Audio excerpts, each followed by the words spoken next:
Em letras brancas sobre fundo preto, a logo da Lei Paulo Gustavo e do Ministério da Cultura, Governo Federal, da Secretaria de Cultura e Prefeitura de Balneário Camboriú. Em um sobrevoo no meio da névoa surgem as matas densas de grandes montanhas, a BR-101 e o bairro Nova Esperança. Ao longe, o topo dos altos edifícios do balneário.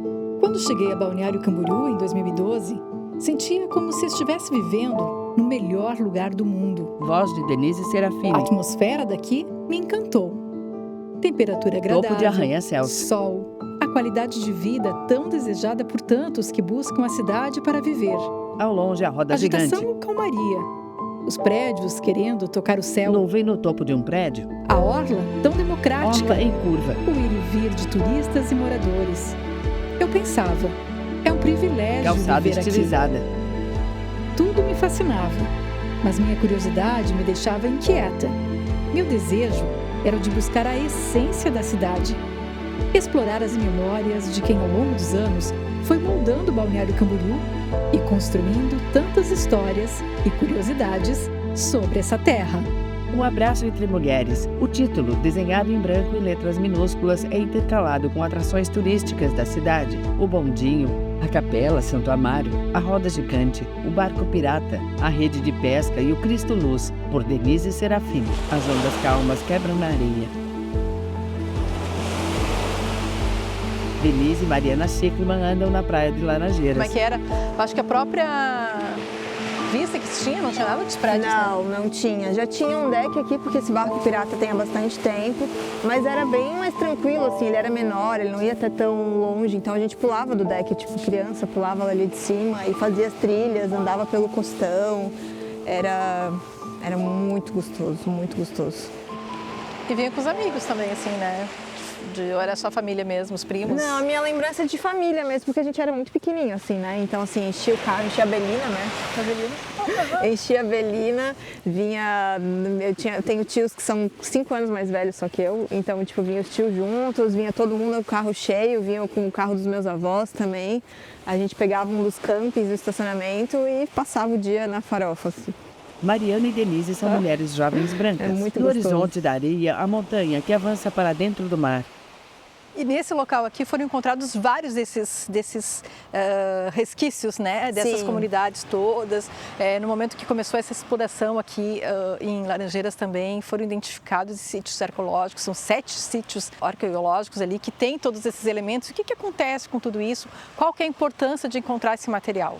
Eu acho que é muito interessante a gente ver, porque isso mostra a ocupação dessa região, né?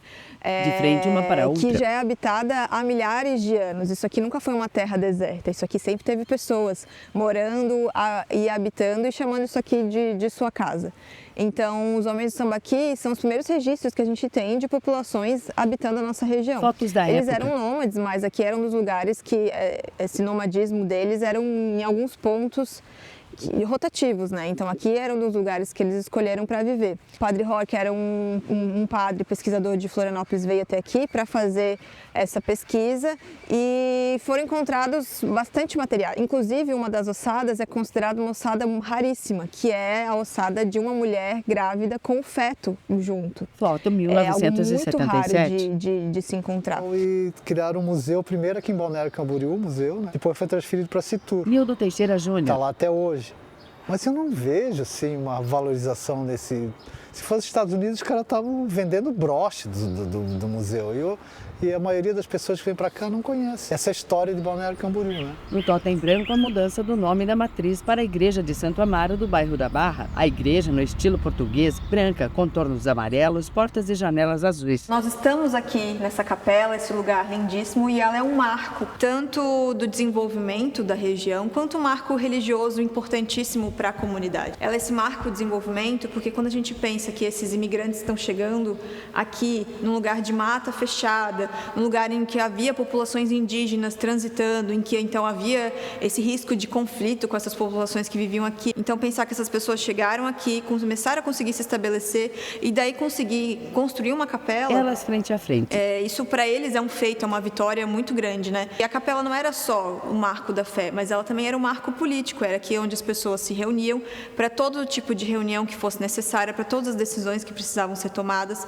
Isso foi num período em que o Estado não era laico, né? Tudo relacionado à vida civil, ele era atrelado também à igreja. A estátua de Jesus Cristo. E Camboriú começou com a distribuição de Sesmarias entre 1822 a 1823 para algumas famílias que vieram de alguns lugares de Portugal, os Açores, que também faz parte de Portugal, né? E se estabeleceram em cerca de 3 pontos daqui da praia, né? A Barra, a Vila Real e o Canto da Praia. Essas 3 localizações, elas foram escolhidas principalmente por causa do rio. Foto da época. Então, a Barra e a Vila Real, elas se conectam pelo rio Camboriú, que entra até a cidade de Camboriú, que lá também se começa uma outra vila, a Vila dos Garcias. A escolha deles foi por causa da água, por causa da possibilidade da pesca, né? E da agricultura de subsistência. Então, a gente tem essa cultura ainda aqui nessa região da Barra, que a Barra abarcava toda essa região. Mas depois que a gente tem um Estado laico, que a gente teve o desenvolvimento da Vila dos Garcias, que se transformou em Camboriú, que daí em 1890 aqui deixou de ser igreja matriz. Ambas estão na capela. Mas a população conseguir se articular para manter essa capela de pé, manter ela não só de pé, mas assim, ela belíssima como ela está hoje, conseguir que ainda se realizem missas aqui, mostra essa importância para a comunidade, né? Imagens aéreas da pequena capela e da urbanização moderna dos arranha-céus aglomerados. Nildo, homem branco. Balneário Camboriú era uma praia, pertencia a Camboriú, onde ninguém queria saber, né? Só os pescadores é que frequentavam a praia para pescar, né? Não existia o hábito do lazer, né? O centro político da cidade era aqui no bairro da Barra, mas como a Vila dos Garcias já estava mais envolvida, foi passado tanto a matriz quanto a prefeitura, tudo se mudou para lá. Mas nos anos 50, a praia já era mais envolvida do que Camboriú. Estão na passarela da Barra Sul. A praia Sul. conseguiu eleger 3 vereadores que conseguiram fazer a articulação política para ter os votos necessários para colocar em votação a emancipação e conseguir a emancipação da cidade. As imponentes torres dos edifícios contrastam com as montanhas. A BR-101 está ao lado da passarela da Barra, onde Denise e Gil Kederman conversam. O que você observou ao longo desse tempo todo, essa tua trajetória, de que foram os divisores de água, então, para Balneário se tornar o que ela se tornou e pelo que ela é reconhecida? Vamos remontar lá aos finais dos anos 50, onde então começou a separação da praia de Camboriú do município de Camboriú. A divisão natural seria por linhas naturais, como o rio Camboriú, né? De um lado fica o município, do outro lado fica outro município. Não, optaram em não fazer pelas linhas naturais e sim por linhas imaginárias. Por quê? Para que ficassem com o colégio agrícola. Foto antiga do colégio. O colégio agrícola, ele tinha um papel muito importante para Camboriú. Ele tinha essa questão da educação, ele envolvia a comunidade, tinha uma questão política. Então, Camboriú preferiu ficar com o colégio agrícola e então ficar com uma parte rural mais extensa e abriu mão das praias agrestes. Os especialistas que separou o filé mignon da carne de pescoço. Nossa, mas por que eles fizeram isso? Só que a gente, se for olhar ali em 1960, 1964, que quando é oficializado, as praias agrestes não eram... Foto colorida da época. Não eram nada. Essa questão do turismo estava só começando e na praia central ainda. Né? Quando o município se emancipou, o prefeito convidou um jornalista, colega dele, Norberto, para ajudar a pensar essa distribuição da cidade. Então, por isso que Balneário tem essa peculiaridade de... Operários colocando asfalto antigamente. De ser uma cidade organizada numericamente e em ordem alfabética. A partir do centro, a gente vai crescendo o sentido... Barcos parados ao fundo. Barra Norte para os números ímpares e crescendo para o sentido Barra Sul, os números pares, né? Então, o bairro dos municípios são todos os municípios de Santa Catarina, começando pela letra A, terminando lá no final do alfabeto. O bairro das Nações é a mesma coisa, com as nações, o bairro dos estados com os estados do Brasil. Vista de cima, a Barra Sul, ao lado do rio Camboriú. Domingos Pinheiro. Eu nasci no bairro da Barra, onde começou a história da região, né? Balneário Camboriú. O bairro da Barra é um bairro, nas antigas, que ele era um bairro muito forte, né? Forte na pescaria, na pesca artesanal. E também era muito forte na extração de pedra, né? Os broqueiros tiravam... Fotos da época. O paralelepípedo e era vendido para grandes municípios do estado de Santa Catarina. Esse bairro aqui é onde começou o Balneário Camboriú também. Os pais, os avós, bisavós, trabalhavam no turismo, Herotides nas Campos. casas, nos restaurantes. Essa gente trabalhou muito mesmo, sabe? E gente honestíssima, maravilhosa, que isso tudo está dentro de mim, que parece tudo família, parente. Não tinha muita coisa, até era uma precariedade na escola, não tinha caderno, não tinha material. Eu tinha que arrancar folhas, às vezes, dos cadernos do meu filho para poder dar para as crianças aqui. Merenda escolar, tinha que comprar carne moída, tinha que comprar as coisas. Olha bem, era assim que a gente começou, sem nada. Minha vida foi muito intensa aqui em Balneário Camboriú, nas temporadas de verão. Apesar de ser 3 meses só. Hotel Marambaia no início.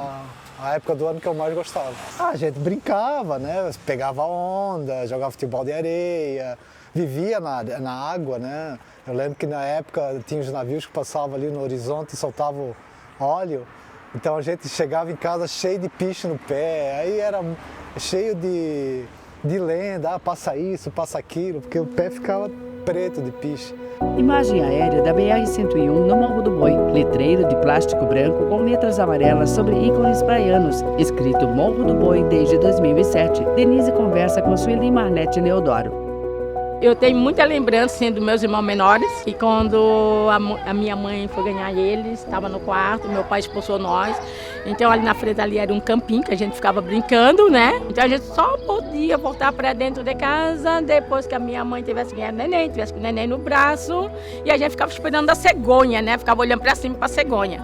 E nunca a gente viu a cegonha chegar, né? Eu acho que o meu jardim de casa mais marcante é que nós morávamos na 1500 e ali ainda tem o Salva-Vida Redondo.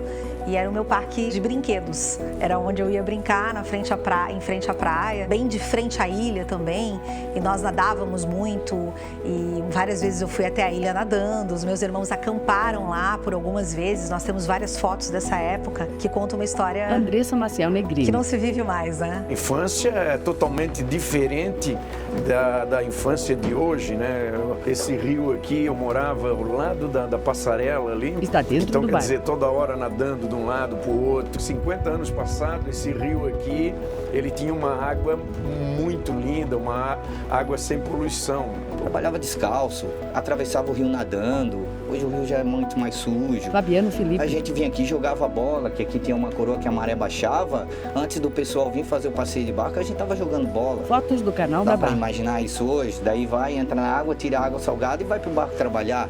Eu lembro vagamente ali da Lagoa do Canto, que chamava, né? Que começava lá na Rua 51 e seguia ali pela Praça Higino Pio, Praça da Bíblia, e ia seguindo até a saída do Marambaia aqui, né? Todo mundo mergulhava, todo mundo brincava, todo mundo pescava, todo mundo roubava pato do Hotel Walter, que era ali, tinha os fundos do rio.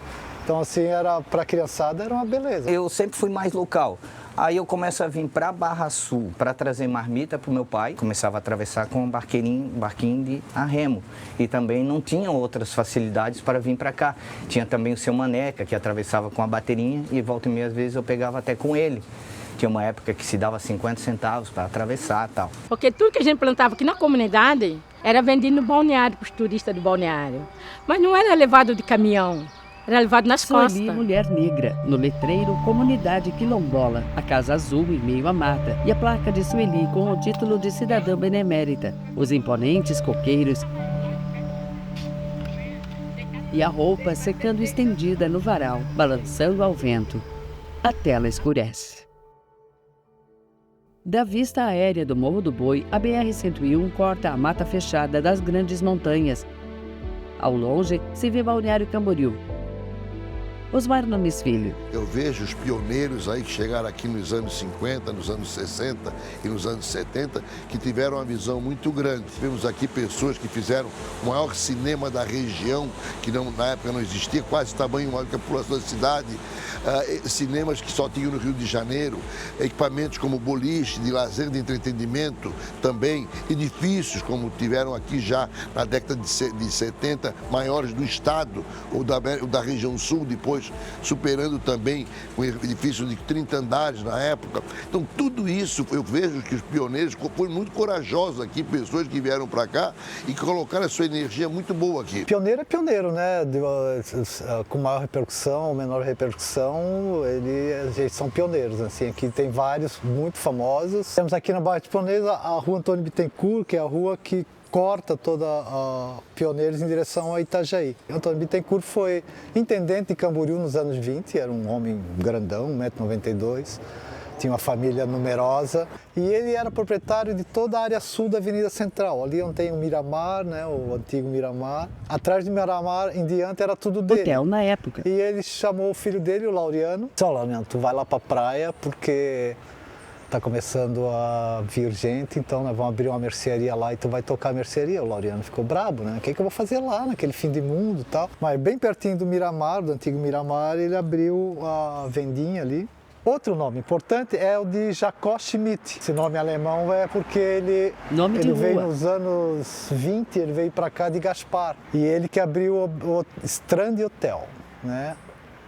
Só que era chamado de Hotel de Jacob, que depois foi transformado em Hotel Miramar, né? Primeiro foi Miramar e depois Miramar.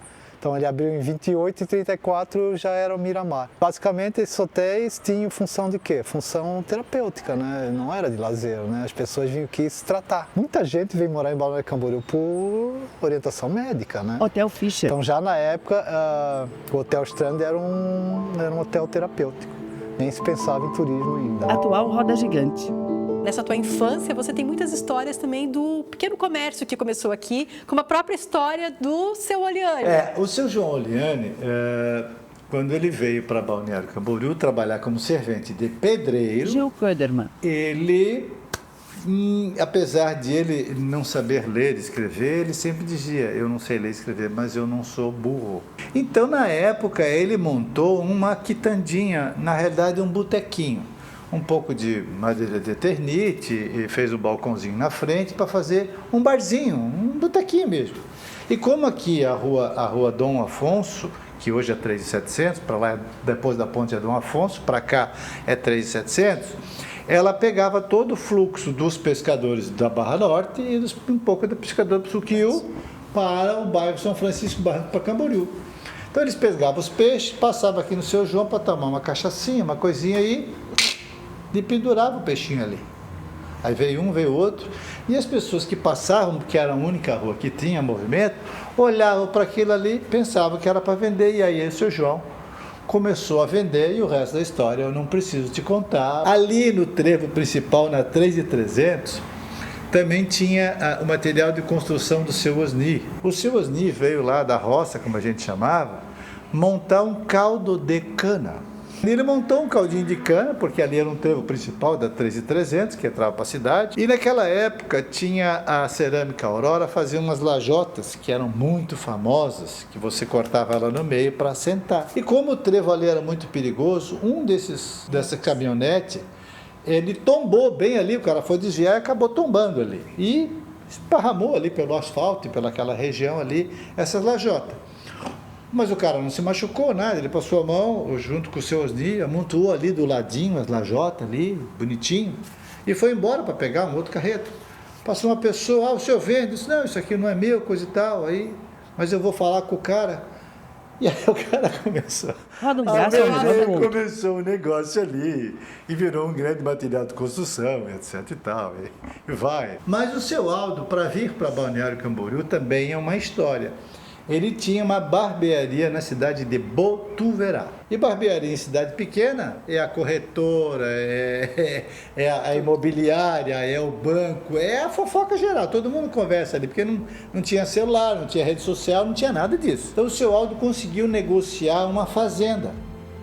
E em troca dessa fazenda, ele recebeu de comissão uma madeireira e 2 terrenos aqui na Marginal da BR. Se tornou um grande empresário. Prédios vistos de cima.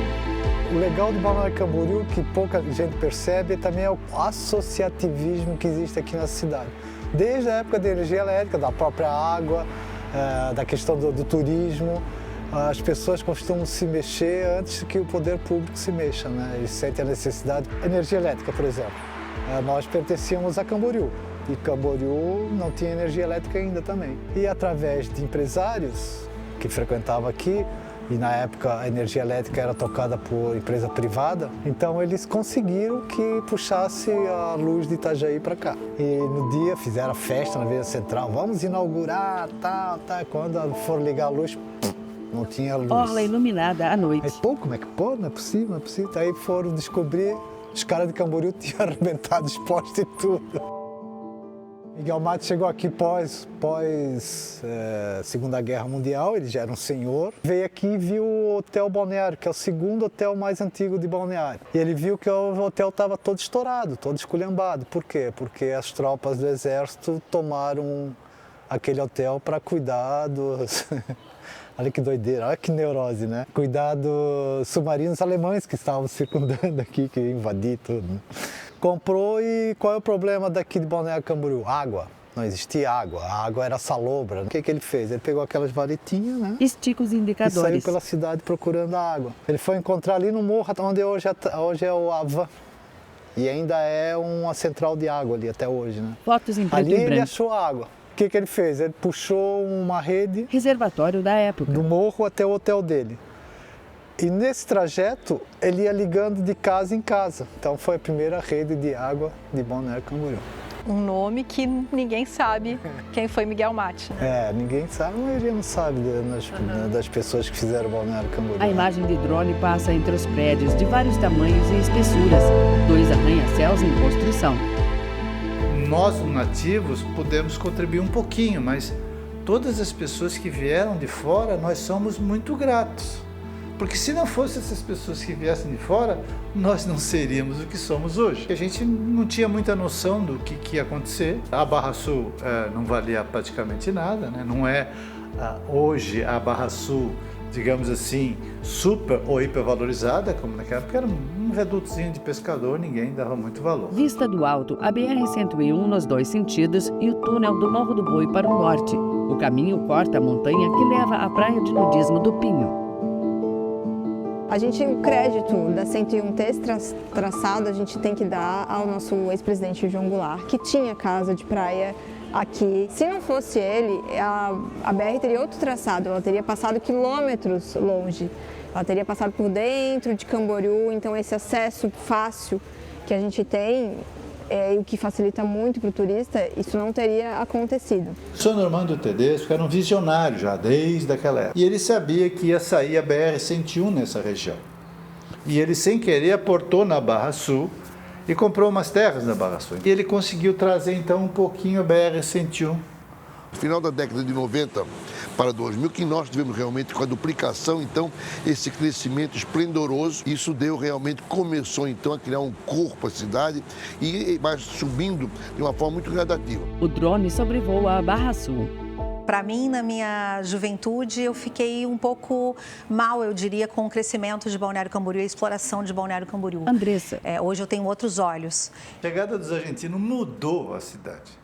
Ela mudou a imagem da cidade, mudou o desenvolvimento, mudou o olhar. Por quê? Porque veio muito dinheiro. E veio muita gente da Argentina investir aqui, eles compravam tudo. Eles compravam tudo. Hoje eles miram, mas antigamente eles miravam e compravam tudo. E querendo ou não, o brasileiro foi muito receptivo com relação a isso, né? Não tinha, parece que não tinha essa rivalidade que tem hoje, tá? Essa é o primeiro dado. E a cidade não falava mais português. Falava espanhol e portunhol, né? Como é que tá? Tudo bem? Que queira, não queira? Eles montaram construtora, montaram hotel, montaram locadora, montaram boteco, montaram de tudo aqui. Então eles tiveram uma contribuição de 78 até 82 muito grande. E muitos ficaram aqui. Nós tivemos aqui a Associação da República Argentina, Associação da República Uruguaia, Associação da República Paraguaia.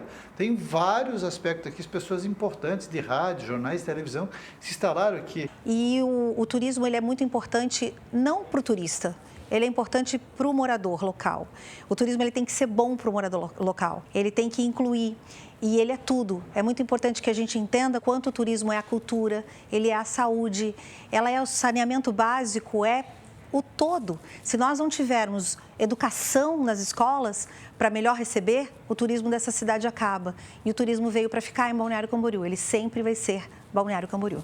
Meu pai foi um grande divulgador de Balneário Camboriú, dos meios de comunicação, porque todo mundo era bem recebido, ele convidava, ele tinha orgulho de receber as pessoas, que qualquer que chegava aqui, para ele era importante porque você não tinha recurso para investir em publicidade. Então era aquela propaganda boca a boca que dava um resultado, e aí ele resolveu construir aqui o Marambaia. Levou praticamente 4 anos e meio, quase 5 anos, inaugurou no final de 1964, no ano da emancipação política de Balneário Camboriú, de Camboriú, e aí está hoje o Marambaia, dos jornais do mundo todo falando que era um formato diferente de hotelaria, que não existia quase, não tinha hotel redondo. Dizem alguns, primeiro do Brasil, temos certeza, não sei se do mundo, foi um dos primeiros hotéis redondos do mundo.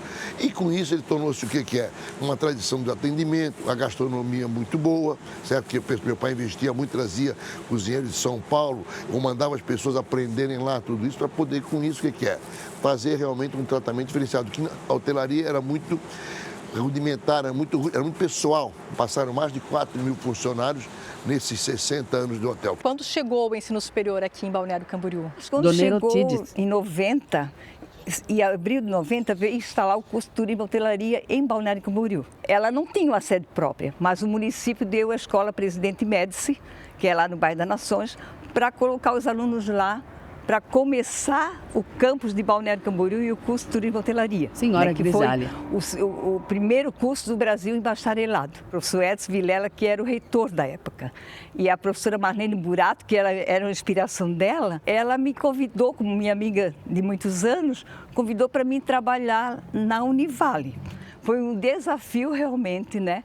Aprendi muito. Já teve reflexo aqui, a Univale, com a sede em Itajaí. E quando veio para cá, então se consolidou realmente a parte cultural, a parte empresarial, a parte de aperfeiçoamento das pessoas. Então isso foi fundamental, porque sem isso nós poderíamos ter muito, mas não teríamos estrutura para poder suportar esse equipamento, essa construção civil que tem em Balneário Camboriú, esse comércio, toda a atividade comercial. Balneário Camboriú, a cada dia que passa, a gente que é nativo daqui vê que cresce muito. A cidade desenvolveu bastante. Quando a gente estava com um barquinho de 12 pessoas, veio para 40, veio para 60 e foi crescendo. Foto da época. Se a gente parasse no tempo, a gente não estaria hoje fazendo o passeio de barco, né? Balneário Camboriú cresce e você não pode parar, você tem que crescer junto com a cidade, né? Barco pirata saindo no canal da Barra Sul, iates ancorados no Mole da Barra. Sobre a verticalização aqui de Balneário, o que a gente pode falar, né? Como é que você percebe toda essa verticalização da cidade? Do meu ponto de vista, é uma vocação da cidade já desde os anos 70, né? Quando começam a ser construídos uns prédios fora do comuns na época, né? O Imperador foi Imperatriz, o Kennedy. Então foram prédios que chamavam muita atenção, né? E os construtores foram Libras no rodapé à direita. Se adaptando a essa corrida ao céu, né? Mudaram-se os personagens, né? Os donos de construtoras, vieram outros mais ousados ainda, né? Gil Kuderman. Tem sempre o lado positivo e o lado negativo. Qual é o lado negativo? O lado negativo é que nós temos 46,7 km² e a nossa densidade é gigante. 80% da população reside em 20% da área. Isso, logicamente, traz impactos, desafios que têm que ser combatidos.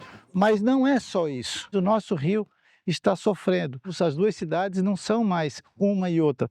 Nós somos uma coisa só. Itajaí, Balneário Camboriú, Itapema, Camboriú é uma cidade única e nós temos que cuidar desta bacia hidrográfica que é o Rio Camboriú. Nosso bairro hoje, se você for no bairro da Barra, não sei quantos % é de gente de fora e é de gente local. Então acho que esse fato também da cidade crescer e a Barra crescer muito, a gente não conhece quase nossos vizinhos hoje. O processo de desenvolvimento da cidade faz com que essas coisas mais simples, elas começam a ficar mais restritas, né? Eu acho que o cara matuto, assim, ele gosta de viver mais simples, sair ali, conversar ali na beira do rio, e pra gente é uma coisa gostosa, sentar, conversar sobre o mar, conversar sobre a pesca, como é que tá. Essencialmente nós somos pescadores, né? Balneário Camboriú era uma praia... Nildo e Denise conversam no meio da rua. Que pertencia a Camboriú, onde ninguém queria saber, né? Só os pescadores é que frequentavam a praia para pescar, né? Quando a gente fala nesse sentido todo e eu te perguntar assim, o que você considera como a grande essência de Balneário Camboriú? O que você diria que é? Mariana. Eu acho que Balneário é uma cidade que ela é cosmopolita. É isso que é uma das coisas que eu acho mais fascinantes. Porque ela tem a sua história muito bem arraigada. A gente está num desses lugares históricos da cidade, mas ela tem uma outra parte que são tantas pessoas que vêm de fora morar aqui, que é uma cidade que se obriga a ser... Conversam frente a frente? Diversa. Então nós temos gente de todo o país, gente de fora do país, gente, né, de todas as cores, credos, morando aqui na nossa região. Então acho que isso faz com que a cidade ela seja aberta, seja acolhedora para todo mundo. Vista de cima, a orla com uma grande faixa de areia, coqueiro contrastando com o céu ensolarado. Nessa trajetória, percebo que Balneário Camboriú não está apenas nos arranha-céus, nos atrativos turísticos, no legado dos pioneiros ou em suas belezas naturais. Um voo por sobre o mar. Ela está nas memórias de cada um que vive ou simplesmente passa por aqui. Pessoas caminham na passarela coberta. Essa cidade é feita de gente, de coragem, hospitalidade, inovação. Roda gigante colorida. E conhecer tudo isso nos conecta a esse lugar que pulsa nas memórias e desafios de quem vive. Em letras brancas sobre os topos dos prédios e o imenso mar azul, o título do documentário Histórias da Gente, com os símbolos turísticos intercalados entre as letras. Um documentário de Denise Serafini. A tela escurece.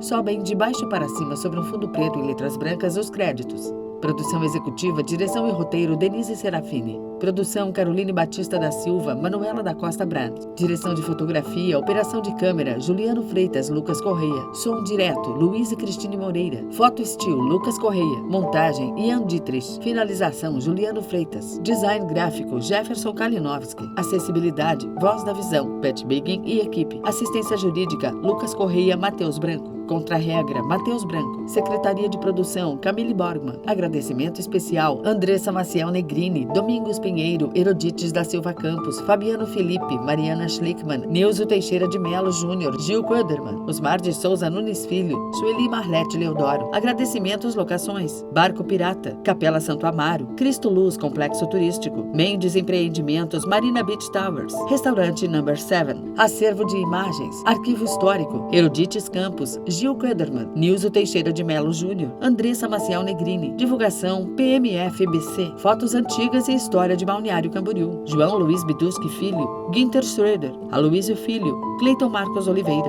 Agradecimentos: Almeri Cezino, Cantina Dilda, Franciele Mor, José Carlos Azevedo, Marcos Arnold Júnior, Norberto De Vito, Donadre Adriana Morim. Apoio: Sesc Balneário Camboriú, Univale, Universidade do Vale do Itajaí, Prime Filmes.